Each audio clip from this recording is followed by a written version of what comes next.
Well, let's stay on this type of topic. This hour, we are going to tell you the nominations for the 76th Annual Primetime Emmy Awards. This year's list included some history-making choices. From a dark comedy that broke nomination records to a few trailblazers receiving nods, this year's slate of nominees definitely getting attention. And here to walk us through the highlights from this year's list is entertainment journalist and pop culture expert Brian Balthazar. Brian, always good to have you with us. Let's start with The Bear. 23 nominations. That is a record for a comedy. What is this show in the running for? And remind us also why it's classified as a comedy. As a fan of the show, I could sort of see that, but it's also sort of a drama, right? I'm with you on that. Well, obviously, the performances themselves, the majority of the actors involved, Jeremy Allen White, Ayo Edebiri, and the supporting cast rounded out a lot of those nominations. A ton of technical nominations, writing, directing, costuming, sound, editing, cinematography. And I think it was one episode in particular, the Fishes episode with Jamie Lee Curtis, that really took this series into a whole other place. Jamie Lee Curtis, obviously nominated for this, but that was a truly dramatic role. The series itself is full of dramatic scenes, not a lot of laugh out loud moments. So why is it nominated as a comedy? Well, prior to 2021, series that were a half hour would generally be nominated as comedies. It was a rule, I should say. If you were a 30-minute show, you were nominated as a comedy. Well, this is generally a 30-minute show. That was an archaic rule. It's been done away with.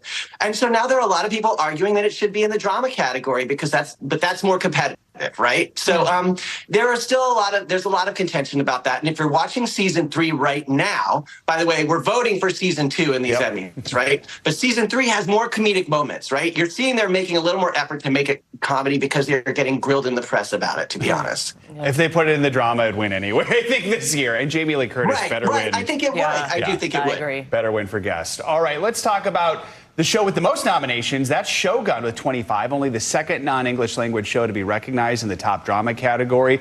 With no Succession, with no White Lotus, does it seem like this is the favorite?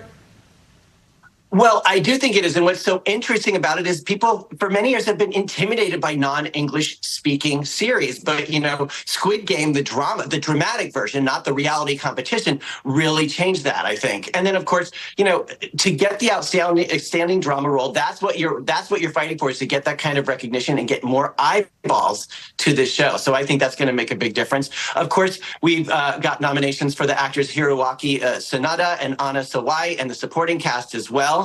And then we also have some record-breaking for Indigenous people as well. Lily Gladstone and Kali Reese were nominated for Under the Bridge. Lily was nominated for Under the Bridge, and Kali was nominated for True Detective. Lily's had quite a year. She was just nominated for an Academy Award, so that's amazing. These are the first time Indigenous women have been nominated in the acting category, so that's a big history-making event as well. And huge congratulations to both of them for that. All right, let's talk about surprises and snubs. I said earlier, the snub, The Gentleman, I thought was one of the best shows of the year, did not get enough love. So that's mine. Brian, what are your surprises and snubs?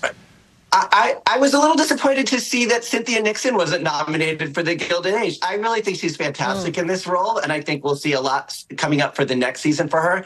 And it pains me to say who I was surprised was nominated because I know how hard people work on it. But Palm Royale received 11 nominations, and largely, I think a lot of them were warranted as far as the technical and the costuming and the editing. I do think, though, for outstanding series, outstanding comedy, I think that it missed the mark in a lot of ways. I don't think it was the White Lotus everyone kind of wanted it to be. I watched every episode and I relished in the performances of Kristen Wiig and Carol Burnett, of course, who both got nominations. But I think in a very competitive field, when you only get 4 or 5 nominees, sometimes per series, I think you're edging out someone who may have really hit the mark a little better.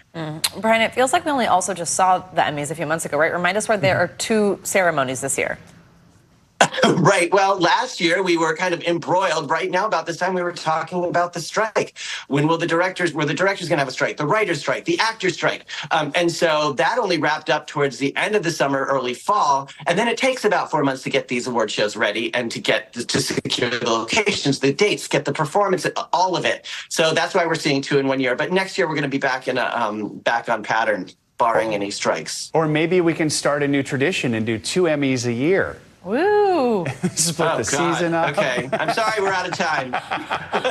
It goes, oh God, okay. I will say getting a nomination is such a huge honor now with so much content out there. I mean, it truly That's a really is good hard point. to get a nomination. Gosh, So think about how many congrats to all. It is a platforms. Yeah. vast market. It is a vast sea of content that any of these people break through because you don't even know what's on. Just marketing these shows is the challenge. So if you know that it exists, that's one thing. Then to be recognized for your performance, that's so another. true. Brian, thank you so much. And the ceremony will take place on September 15th.